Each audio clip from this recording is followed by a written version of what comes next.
Cancer పేరు వినగానే భయం, కానీ ఇప్పుడు ఆశ కూడా కనిపిస్తుంది. ప్రపంచంలోనే తొలి క్యాన్సర్ వ్యాక్సిన్పై పరిశోధనలు వేగంగా సాగుతున్నాయి.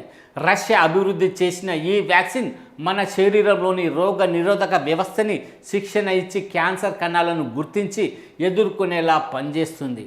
లక్నోకి చెందిన 19 ఏళ్ల యువకుడు అన్షు శ్రీవాస్తవ ఈ క్లినికల్ ట్రయల్లో పాల్గొనబోతున్నాడు. ఇది కేవలం ఒక వ్యక్తి కథ కాదు, లక్షల మంది క్యాన్సర్ రోగులకు ఆశనిచ్చే ముందడుగు. కానీ గుర్తుంచుకోవాల్సిన విషయం ఏమిటంటే ఇది ఇంకా ట్రయల్ దశలో ఉంది. పూర్తి ఫలితాలు రావాలంటే సమయం పడుతుంది. కాబట్టి ముందస్తు జాగ్రత్తలే మనకు పెద్ద ఆయుధం.